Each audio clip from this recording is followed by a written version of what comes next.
So we're excited to talk about this topic today. George, I know it's one of a passionate topic for you. I've had many a conversation with you about it. And but before we get to the topic, George, I wanted to ask you, how are you doing? How's your family?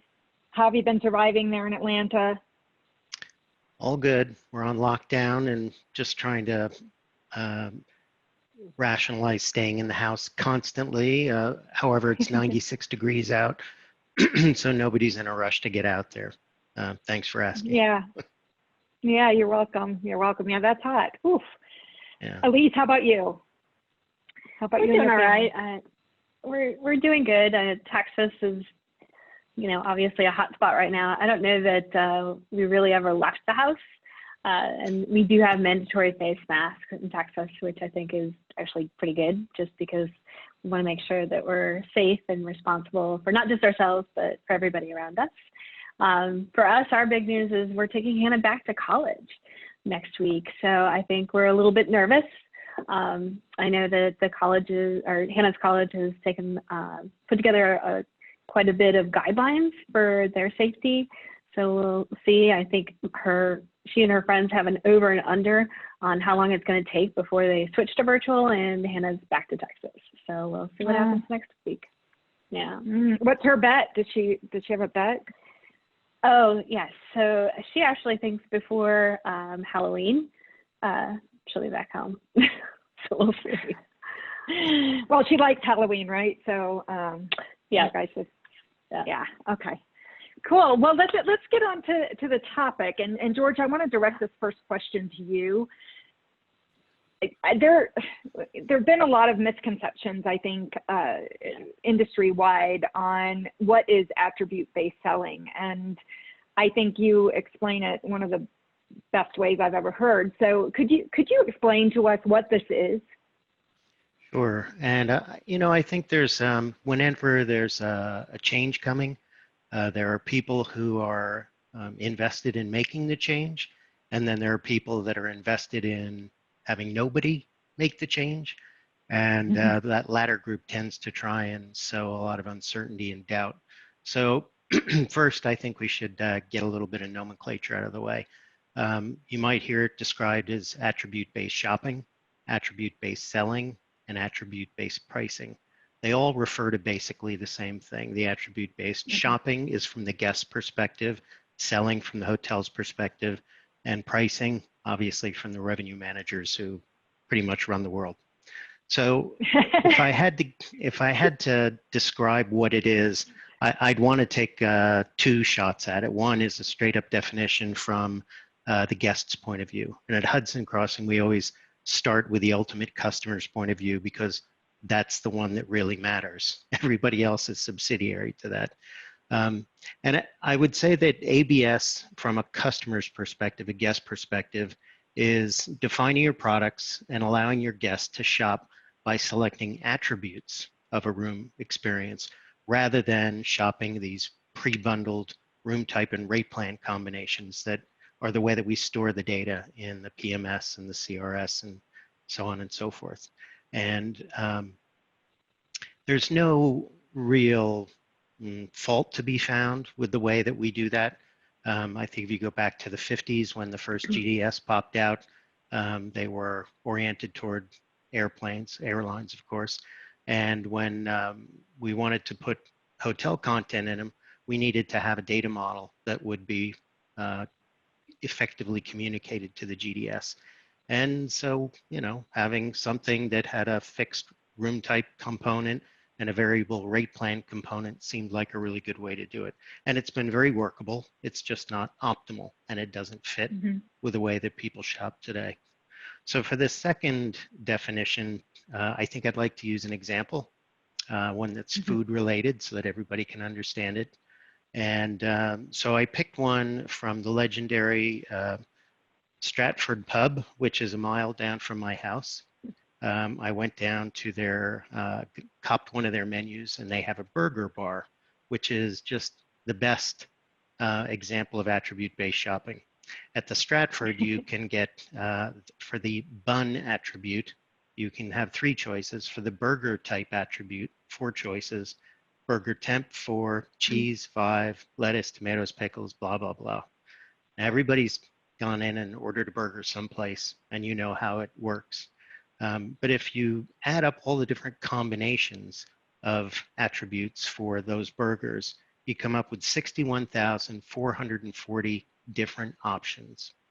So Wow. if we were going to model the choice of a burger at the Stratford in the way that we do it for PMS and CRS, we would create a burger book that would have 61,440 options, each individually listed on the different pages. You'd hand it to somebody when they came in, and they would have to scroll through and find the exact combination that they wanted. Effectively, that's the way we do things in the computer systems that we use today for electronic distribution.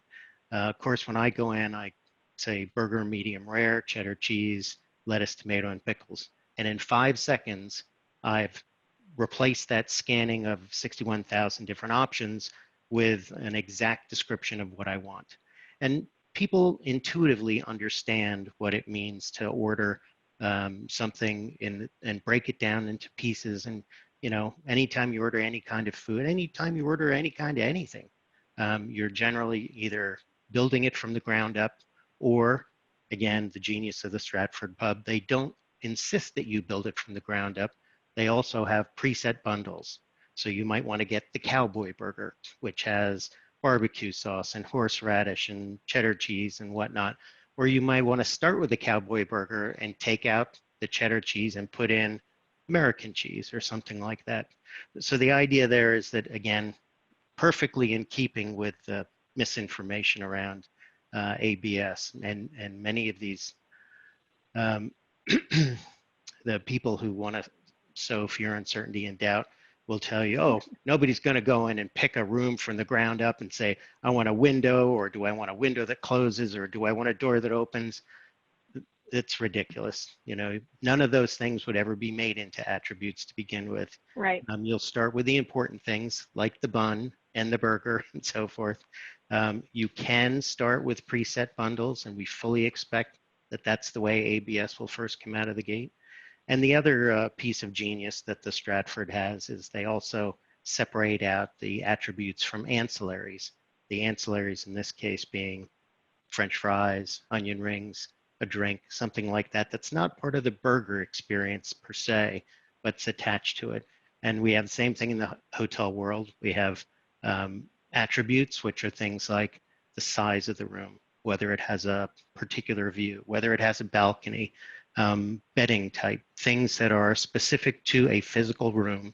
It has softer attributes, which are things that we normally consider bundled within a rate plan, like does it include Wi-Fi, does it include breakfast, what's the cancellation policy? Those types of things in the rate plan are also attributes. And then ancillaries are things like the tea time at the golf course, the spa treatment outside of the hotel, and maybe some other things that are outside the hotel as well. So the Stratford pub really covers it all. And that's the way we should think about how attributes can impact the way that we select something that can be really complex, done differently. Well, we should rename it to the Stratford way or something, right? You know, maybe we'd all get it at that point. So that's great, George. Thank you for that explanation. You know, I think that sometimes we like to overcomplicate things and make it too complicated, when in reality it is the way we shop for just about everything else, right? So what are the misconceptions of this concept? You know, we've seen various tech providers and service providers come out with their idea of this, and some people are even saying, hey, we already have it, we can add an enhancement on or an add-on, and we already give guests that capability, when in reality this is at a much more granular level, right? But what are some of the misconceptions? Elise, what have you seen as a misconception of this way of selling? Well, I would say the most basic misconception is what George already spoke to, is the difference between ancillary and attribute, right? Everybody thinks, well, champagne and spa credit, that's attribute pricing, and it's not, it's ancillary. And so I think foundationally that's if you clear that hurdle, then the next perspective is how do you actually price, right? Attribute pricing. And right now, our systems aren't there yet. And so, we're going to have to do some creative workarounds until the technology catches up with this idea of pricing in the hotel space, like everybody else prices. That cart shopping can get you there, certainly with some of the CRSs out there. But if you think about pricing, right now our pricing is based around occupancy, market pricing, competitive rates, and then pace. And those are like the three foundational into those pricing algorithms. And now when you really look about attribute pricing, it's about the customer. And so the customer value, what is their complete value on what they're willing to spend, whether it's a quiet room for $10, higher floor, the view that George spoke to.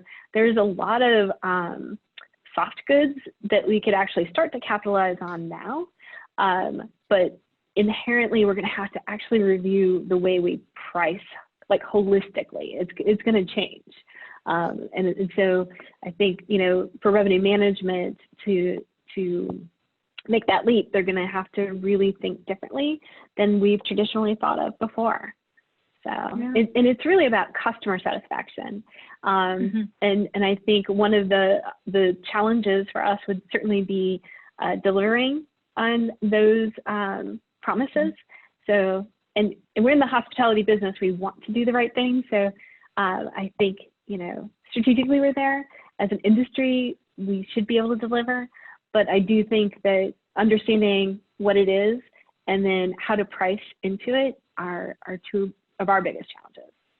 Yeah. And understanding. Well, staying with the burger theme, is it Burger King that would have it your way, or is that who did that? So, I think that consumers on the other side are want it their way, and right now we put a request in. I'm a traveler that haven't traveled much this year, but most years I'm on the road all the time, and I always request a quiet room away from the elevator, which means they shouldn't put me by the ice machine, but sometimes they do. And sometimes, depending on the hotel, they don't even acknowledge that. And, I have to go into the room and come back out and say, this is not a quiet room. Could you move me? Right. So it's about giving me what I want. And I do place a value on that because I'm such a light sleeper. So that's anecdotal, but every consumer has something that is important to them that they want to guarantee.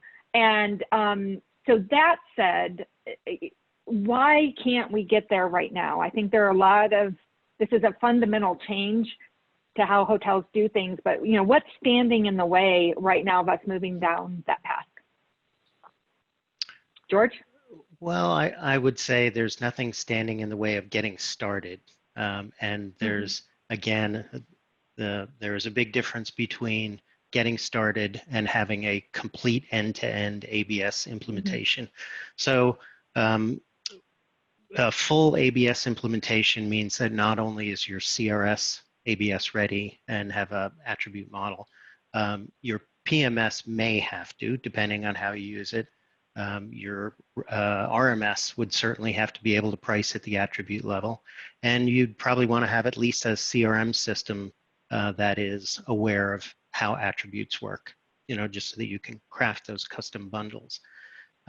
When you take a look in most good size hotel companies, there are a number of systems that revolve very closely around the CRS. And for everything to work, all those systems have to be on an attribute model, which is fundamentally different from a room type rate plan model. Doing all of that takes a lot of time. Getting started takes very little time. And the first step is to get and install an attribute aware, ABS aware CRS, because the CRS is where all of the magic happens for attribute-based shopping. And that can be done at any time, because one of the things that it's helpful to know is that ABS is not for all distribution channels. In fact, trying to distribute ABS on something like a bed bank, a wholesaler, or an OTA is just an absolute nightmare. And we're thinking that it's probably just not going to happen, that hotels that implement ABS will save it for their own channels. They'll save it for channels that can shop direct, so potentially GDS channel that comes all the way through to the CRS to shop could use ABS. But OTAs and bed banks and some of these legacy type booking channels that use a cache in between, they will never know what exactly is going on behind the scenes in terms of attribute availability. So they can't do ABS. And for that reason, for quite some time after ABS takes hold, all of these attribute aware CRSs have to be able to speak both to the room type rate plan channels and the attribute channels. So they'll have to run in this sort of dual mode and share the inventory and the property between them. So the upshot of that is you can switch to an ABS ready engine and just not start the ABS stuff today, or whenever you can do your conversion. But the point is, you don't have to have the rest of the organization ready for ABS in order to make the switch. And I think what most companies will do when we come out of some of this craziness we're in now, there are enough third-party ABS-aware PMSs and CRSs that they'll start to adopt and go very slowly. And even IHG, which is arguably a couple of steps ahead with the Amadeus ABS engine, they seem to be going very slowly and testing out a couple things here and there to see what are people interested in. Do they care about whether this is an attribute that's shoppable independently, or is that something that they're not caring about too much? So I think they're going in a very go slow mode, and that's what companies can do today. That's what chains and brands can do, is put the hardware in, put the software in order to make the move. But this is not by any means a knife edge cutover. You don't stop being a room type rate plan hotel one day and go to an exclusively attribute based one the next day. So what's holding them up is not knowing how it can be done and not investing the time, which when you think about it right now, while you don't have customers, now's a good time to learn and think about this stuff. Yeah, for sure. So Elise, you and I have both, worked in operations at the hotel, right? So in thinking about this step-by-step process and getting there versus like cutting from one to another, to me, it sounds like there could be a lot of operational challenges with that we may not be able to deliver on what we're promising the customer, especially if it can't map to the PMS one for one. So what do you think hotels are going to need to put in place to make sure that they're actually delivering on this as they do that slow transition? And I think, there are PMSs where you can do attributes actually to room types, right? And making sure that you're defining those room types. And then as much as I hate adding room types, I think there's opportunity to probably minimize rate plans, because, to have 6,000 rate plans and all of these room types, you're creating all this room type rate plan bundles that are predetermined, and they're not allowing you to scale into additional revenues in this attribute world. And so, I remember when I was at the front desk and reservations, you had a room control coordinator, right? And so making sure that, I think there's things that you can do where adding room types that are having those rooms that are desirable instead of just necessarily high floor, low floor, or view, not view. Understanding what's quiet, certainly looking at what the customers are asking for. You do get, reservations data. So when people are making reservations, oh, can I have away from the elevator? Or, if you are also making sure that your descriptions are very clear. A lot of times we really don't talk to square footage or the usability of a room. And so, really, sometimes in the hospitality space, we don't look at it from a customer standpoint, and really just put yourself in your shoes. If you were traveling today, what would be important to you?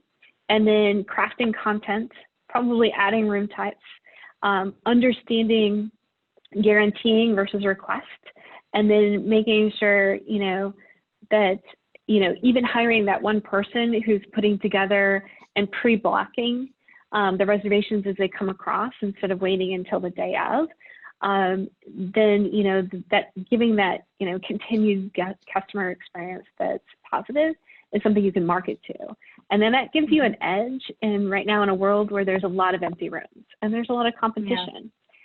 And so that gives you an opportunity to also grow ADR, because there are things that people are willing to pay for if they know they're going to get it. Yeah, so, I think operationally, that room blocker becomes more important because it's going to be a lot of block and tackle, and it's going to be assigning those that are paying for it first versus those that are requesting it, right? Because they can still put a comment in saying, I want this or I want that. Being sure that the front desk understands what this is, what this means, if they do a room move or, extend somebody, and somebody's already blocked in that room because they paid for it. I mean, there's just I think a lot of process change that needs to happen.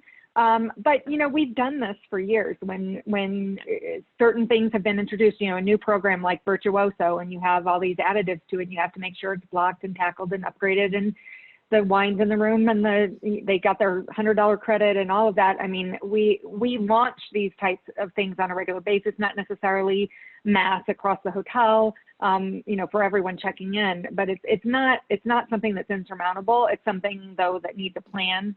And needs attention. You can't just turn it on and let all hell break loose. So, I think it's important to realize that it's something that can generate more revenue, can generate more customer satisfaction. But if you do it wrong, you could have a lot of angry customers that have paid for something they're not going to get. So I think we have to look at both sides of it. There's so just if I go can ahead. interject Yeah, George, there. go.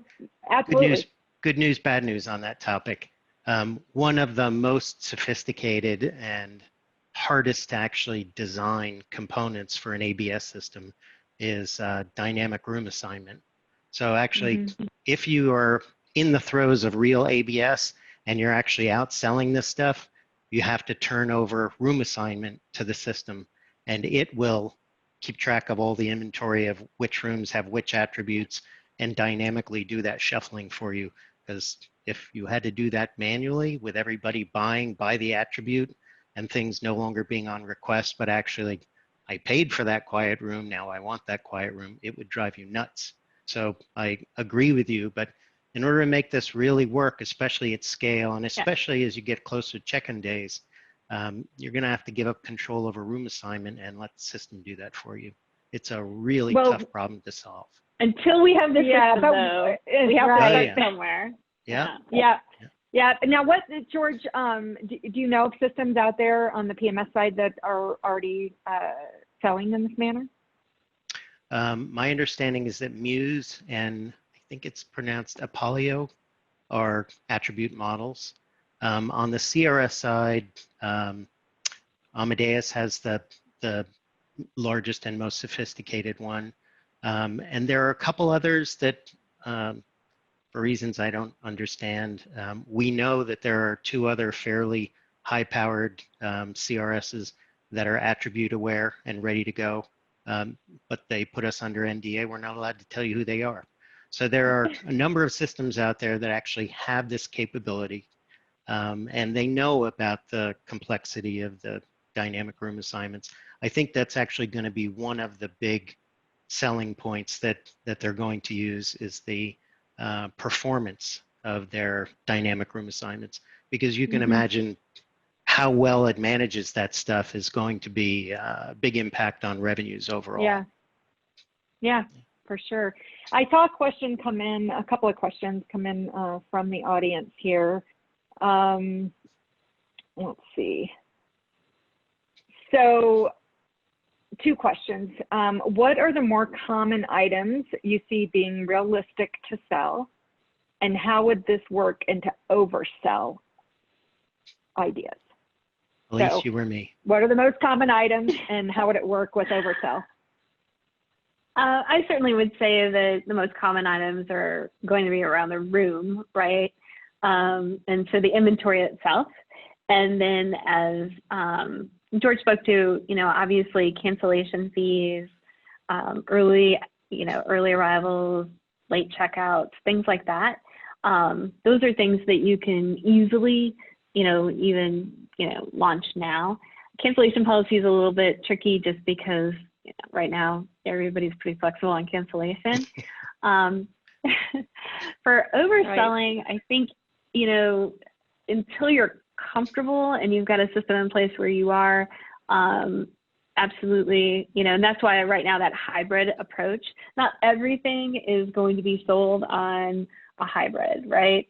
And so, if you've got, or not everything is going to be sold on attributes. So if you have that hybrid approach, and if you think about the OTAs are going to be selling legacy anyway, no, you're not going to be launched fully baked at 100% ABS and not have some big channels out there that are not able to sell that way. So I don't know that you'd be completely overselling into your corner rooms. And that's why if you were putting in additional room types, if you only have 4 corners, I wouldn't sell 16. I mean, at a certain point, you have to be responsible. And I would be very careful about it because the whole opportunity, especially as you launch something that's new, is that you don't want to sour everybody as soon, and everybody knows social media speaks. And, consumer behavior is really dictated by the voice of the stranger. So you want the stranger to speak for you. So I wouldn't go into an oversell scenario right now. But then again, right now, I don't know that there's that many opportunities to oversell. Right. So if you're going to do it, now's the time to launch something like that because your delivery is going to be more spot on than in normal, stable demand. George? Right. And George, I was going to say on that note, there's got to be inventory control on these things, correct? Yeah. So that you don't pre-sell them, right? Right. Yeah, the dynamic room assignment thing has to understand that, if you've got 10 rooms, it has to know which ones have what bedding type, what square footage there are, what views they have, all the things that you want to present as attributes. The CRS now has to know how many of those do I have. And it does, generally speaking, these systems will do when you book a soft assignment. If let's say you're booking a king room with an ocean view, if it has 3 of those, it will soft assign you to one of them. But then if Elise comes in and she wants an ocean view with a king room and she wants an attribute that's in your room but not the other 2, it'll give her your room and swap you out to another one. And it does this on a continuous basis. As each booking, as each shop occurs, it knows how well it can rejigger inventory.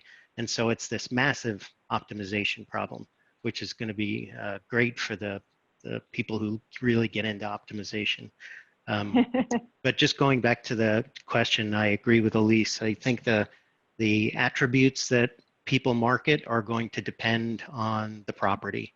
So if I'm in a ocean view resort or a beach resort, I'm going to be providing attributes about things like the view.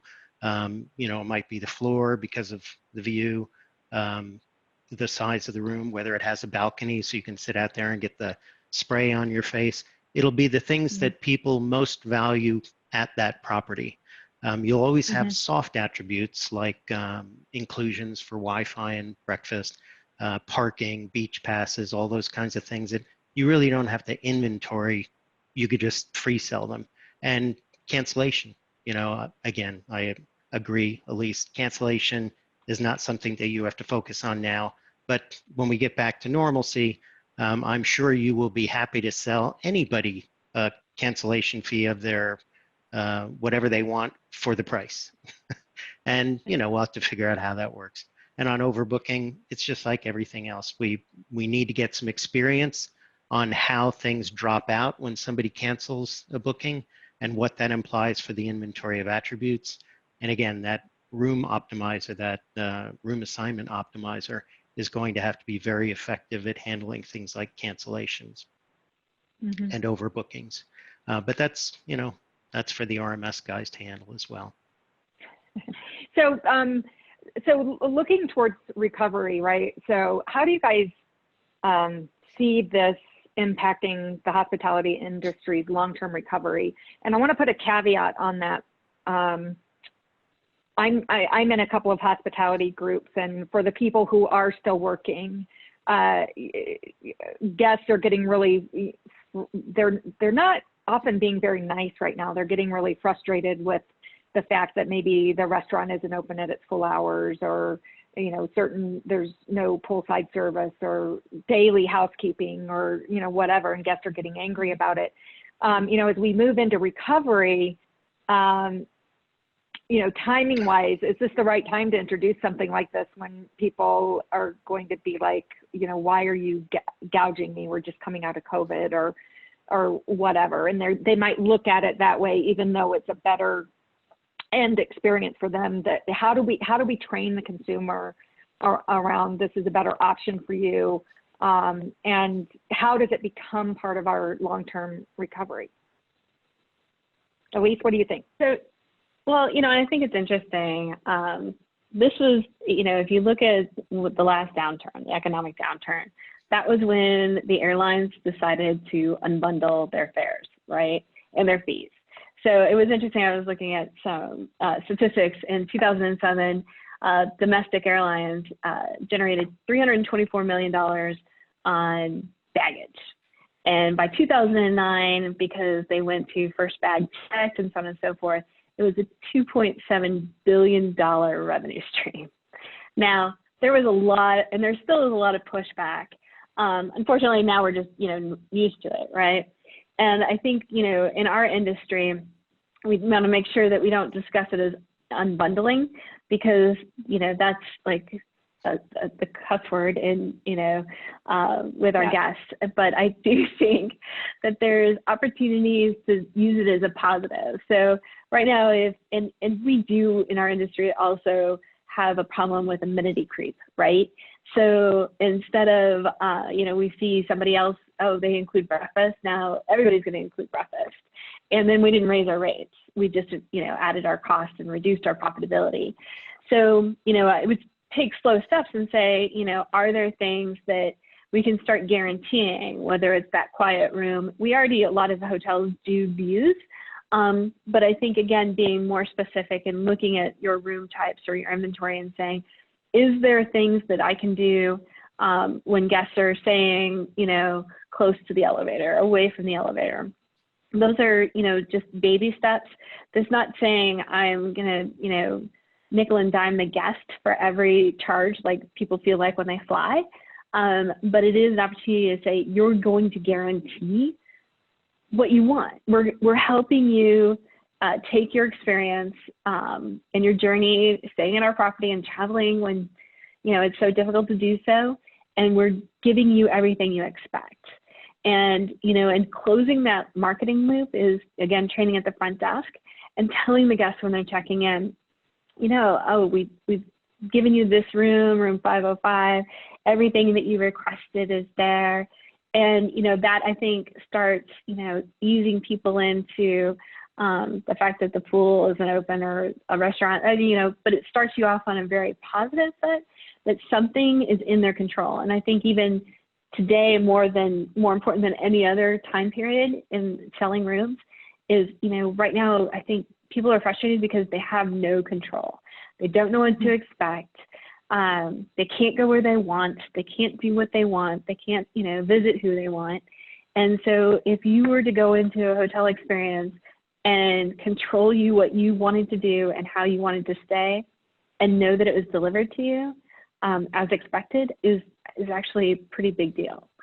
So yeah, it's going to be key to get the messaging right in the industry, because we don't want to be seen as airlines. We've always said we're hospitality people. Yeah. We're sorry if there are any airline people out there, but we like to be hospitable.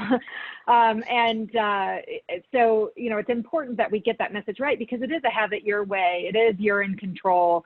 It is customize your experience. It is about that one-to-one marketing and one-to-one pricing in a way that we've talked about for so many years, but we've never gotten there as an industry for the most part. So it's a way to get to that ideal that we've been talking about for a long time. And it's, you know, and like I say, or like George said, I should say, like, you know, we've been shopping this way in a lot of different places, right? And so I was thinking about even when I ordered my sofa a couple years ago, you know, I got to choose, there were like 8 different kinds of legs, and there were 300 different kinds of fabric, and I could do these pillows or those pillows. I could do it with a movable ottoman or one that's attached on a left side or a right side or both sides, or, you know, so, you know, we've been shopping that way for such a long time. So it's going to be key that we partner with the marketers to make sure the message is right. What do you think about that, George? You have an attribute-based sofa. I do. You know, I do. It was West Elm. You asked, you know, how are we going to train customers? I don't think we have to train them. I think if I walked into the Stratford and yanked that burger book away from somebody and said, you don't have to find the combination there, just tell me what you want. I don't think I'd get anybody who'd yank the book back and say, no, I want to pick it out. I think this is going to be a very natural way for people to choose what they want. And, you know, again, it's not just for the customer that it's great. There are a lot of things that are great for the hotels. It's a revenue generator. It's going to allow hotels for the very first time ever to see, you know, they've been marketing and selling room type rate plan combinations. And that's a very non-granular blob of attributes. For the first time, they're going to be able to see exactly how much do customers value the quiet room versus not. How much do they actually value the balcony or the king bed versus the queens? They'll be able to get it down to the level of, you know, here's exactly how much more customers in general will pay for this thing. And then if they integrate it with their CRM, they'll get it down to the individual, you know, will Carol pay $10 for the quiet room, or can we get 12 this time? And you'll be able to put together customized offers for clients that you never could before because you never had the info. So I think there's not going to be a problem with that. What I do want to point out is that we are in a very difficult time, and you know, we all need to be very cognizant of the fact that we're undergoing a massive change in the equilibrium of demand for travel. And I think most people now see that business travel, at least, is going to be permanently dented. It's going to have a perpetual reduction. It may, at some point in the future, achieve 2019 levels, but Zoom and Teams and applications that provide really good video conferencing are going to take a big chunk out of business travel. And we'll see that both in business travel as measured by TMCs with the corporate managed travel, and we'll see it on the leisure side where, you know, you have lightly managed or unmanaged travel often gets counted in with leisure. So when you have a situation where overall demand is going to drop, and some of these companies that are, you know, working with big TMCs are forecasting drops of 25 to 50% on the business side, that's a huge amount, which means that we as an industry are heading into a period of, even if it's not that much, what if it's 10 or 15% overall reduction in demand? What does that mean for the hotel industry? It doesn't mean that you can go back to business as usual. It doesn't mean that when things pop up, you should look just like you did before, because there are going to be a lot of people chasing after fewer and fewer customers. And so generally speaking, you know, when we do competitive studies, there are 2 ways to compete. One is have the lowest prices, which nobody really likes. The other one is have a unique product. And this is a great way to have a unique product, to have something that is memorable and that people will gravitate toward, even if you can't implement it by the time COVID flies out the door sometime next year, you know, let's hope, you should be on the road toward it so that you can get there. Right. Yeah. So I totally agree with that. You know, we can't go back to same old when we come out of this, because it's not going to be the same demand. So we've got to be creative. Which brings me to a question from the audience. Why do you think hoteliers are typically slower to adapt to a new way of selling? That's a loaded question. Elise, I think that Who was wants meant to for take you. that one? Oh, Elise. Ah, okay. You know, and it's interesting because in, you know, my career, right, I've gone in and made holistic changes. I remember going to rational pricing. I remember when bar was on the back of the door and it was only a stakeholder for when you had inspections, but that was the rate you put in a AAA book because it was published once a year and you had 4 seasons. And you discounted the heck out of it, right? So we never sold bar or rack at the time. We sold discounts. That's what we sold. And I think, you know, for us, we've always been limited by technology. Like, and I say this meaning we look at distribution and we tend to manage the exception. So when we're, you know, loading in rates for Lanyon during RFP season, I remember you were limited to 4 seasons. And so people, you know, got these, you know, very strict verticals about pricing, and they defined the day of week, weekday, weekend. And so, you know, we tend to be held back towards technology. And now as technology has started to evolve, you know, you have 20, 30 years worth of tradition.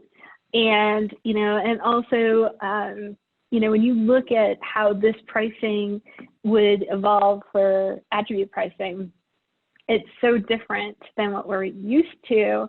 In revenue management, we not only have to convince ourselves it works, we have to convince a huge audience, right? We have to convince ownership and operations and salespeople and marketing and so on and so forth. And we're this conduit to all the departments. And then we have to, you know, try and develop an ROI. And you know, I talk about test and learn, but you have to test something first to learn.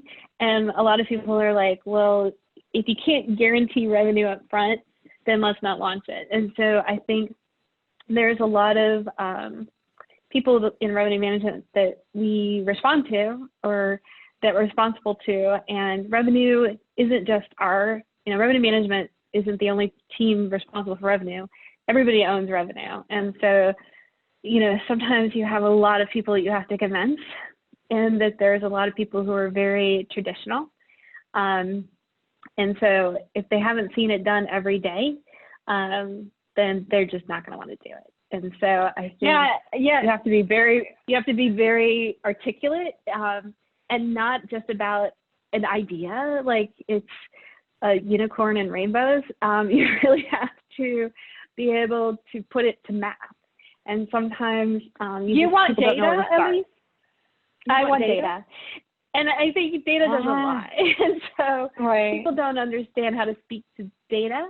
Sometimes people are very passionate or emotional about their pricing because they think it reflects the value of their brand or their hotel.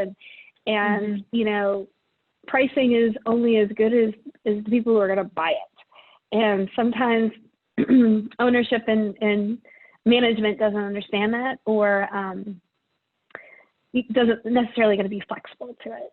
So yeah, there's a lot of yeah, I have a couple of other questions from the audience too I want to get to, but you know, just on that note, I remember having a conversation with the CEO of one of the hotel companies I worked for, and we sat down in the airport because we were looking at replacing technology, and my CEO said, "You're damned if you do, you're damned if you don't." And I'm like, "Well, what do you mean?" He goes, "Well, when you're doing really well, why replace technology? Because you're doing really well. So there's really no justification for it, because are you really going to have a revenue lift? But if you're doing really badly, then you don't have the money to replace the technology. So you're not going to do it then either." He goes, "So what's the best time to do it?" And I'm like, you know, we cannot continue. Our technology was pretty broken. And I'm like, you can't continue to operate with this inefficiency. And, you know, we've got to be able to move to something more modern. And the way the industry is going, we can't continue to exist long term, and we can't grow with the current technology. And so I say, and the other thing with hotels is it competes with carpet, in the ballroom or in the hallway, and new soft goods and renovations and all that stuff for the CapEx, right? And and of course the model now of some of it going into operational cost, more of subscription instead of that CapEx up front. Then they're like, well, everything's taking away from my NOI or my GOP, right? Like now I'm not profitable because all this is in operating costs. So there's just a lot that goes into hotels making these choices, and technology is definitely one of them. Ownership decisions around where that money is going to be spent is another challenge at times, and that conundrum of we're doing really well or we're doing really terrible, so we can't do something, which is something we have to overcome in our industry.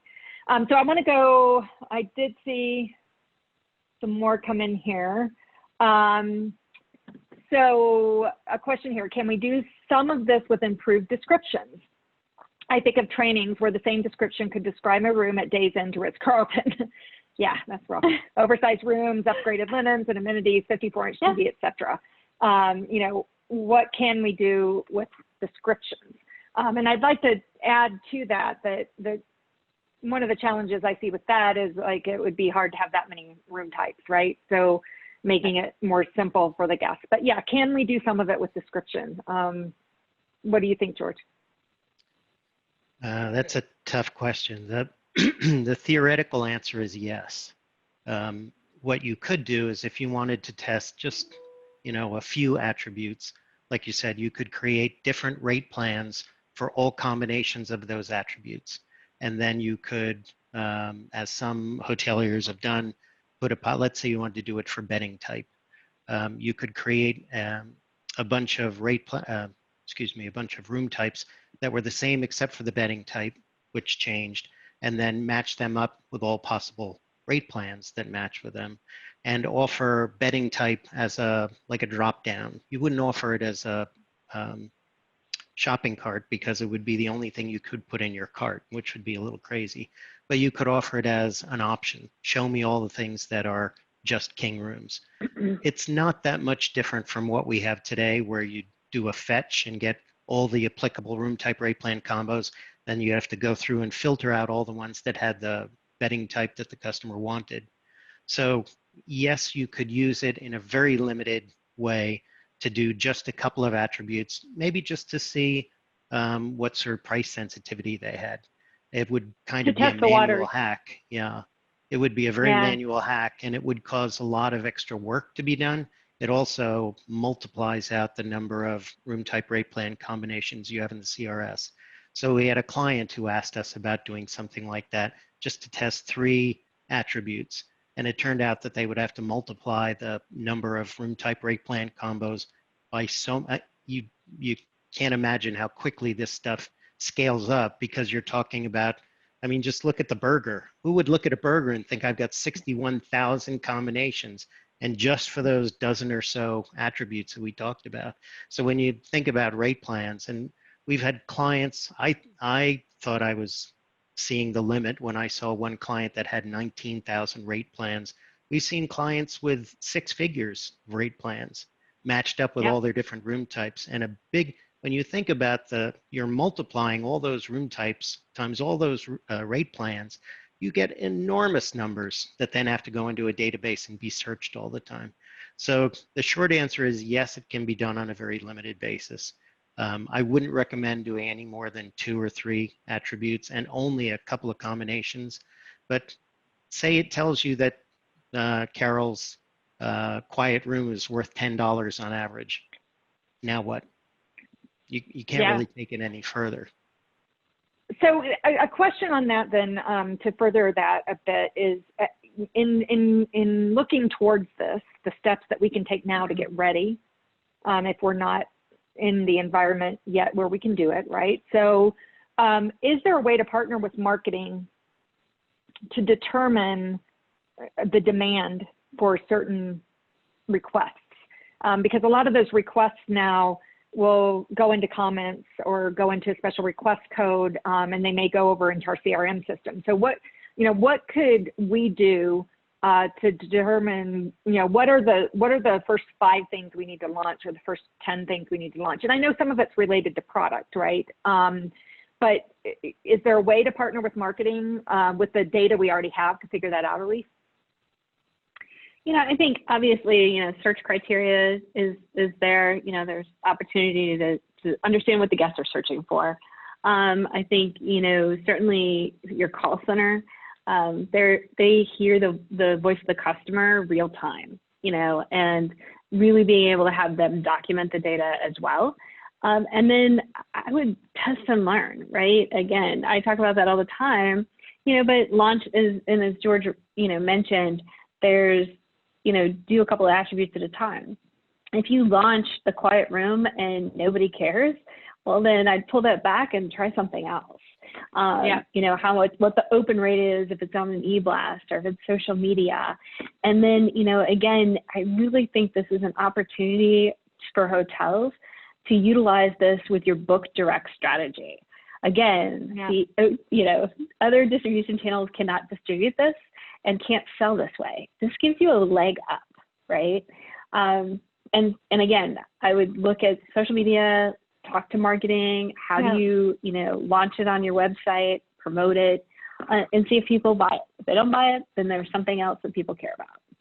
Yeah, and that, a good way, I think, to possibly test this, and George, maybe you'll disagree, but we're not all the way there today with most of our technologies. But we do have enhancements and add-ons and that type of thing. And you could certainly do A/B testing with those things to see, if you worded it as guaranteed quiet room or on request. No charge for on request, to guarantee it, pay $10 more, and test these different things to see, what's the demand and how many people are willing to click that button to guarantee it versus no, they're just going to put it in comments and request it. So I think with a lot of our systems right now, our CRSs, we can do that on our booking engine, and we could do that in our call center. And so, we could try different approaches to it and test to see what the demand is. So we are running out of time. We have 5 more minutes. I know we had a few other questions. So what we're going to do is we are actually creating a blog from this, and it'll be published out in HR 2020 as well. And we will look at any questions that we didn't get to that were submitted, and we'll incorporate that in the blog. We'll get answers from Elise and George on their perspectives on that, because there are a couple that we didn't get to. I want to get to 2 last questions, and we need to keep it quick.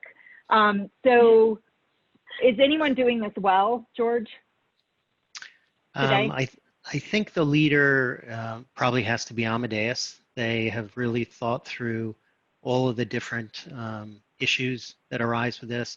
It's an attribute model from the ground up. It was completely conceived and developed that way. They even got 2 years into the initial build and scrapped it because they tried to borrow a model from the airline, which is how we got to this situation in the first place. So they seem to be pretty dedicated to having it work right.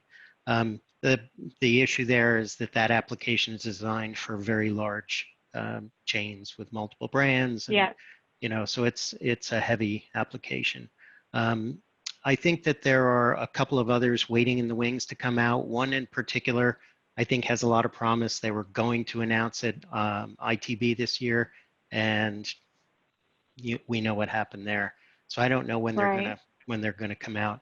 But there are a couple of CRS companies that have done a good, credible job.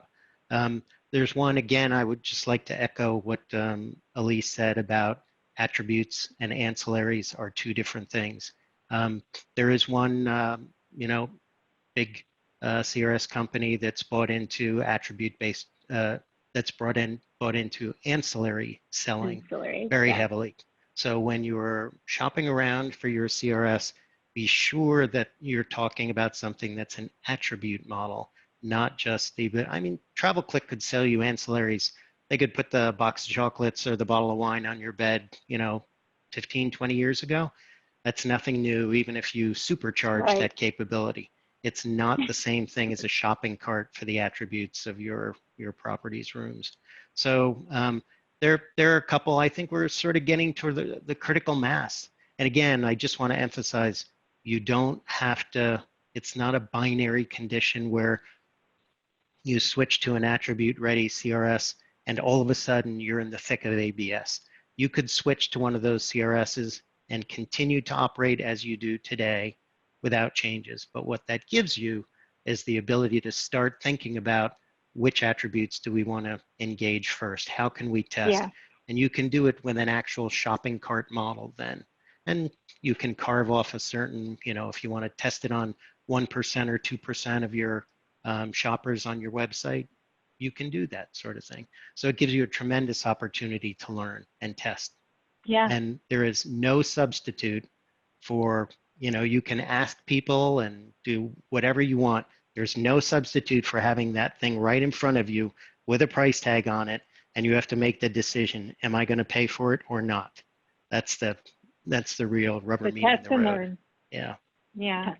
Well, we are officially out of time, but I greatly appreciate you both being on for this discussion. I think we're going to have another discussion about this because we certainly didn't get to everything we wanted to get to, right? Part two. But George, I know that you and your company, Hudson Crossing, have been involved in this discussion for a really long time. I really appreciate you taking the time to come on board and share your wisdom and insight around this with us. Yeah, I appreciate it. And Elise, thank you for your insight around, how are we going to deal with this in the revenue world and ops as well. So everyone, thank you so much. You can check this out on Dragonfly on our insights page, dragonflystr.com/insights. And of course, reach out to us if you have questions. And we'll be sending email links and on our blog page, have an article written shortly about this and more to come. I'm sure we'll have more discussion. So thanks, everyone. Elise, George, thanks. We'll talk to you soon. Thank you. Bye-bye.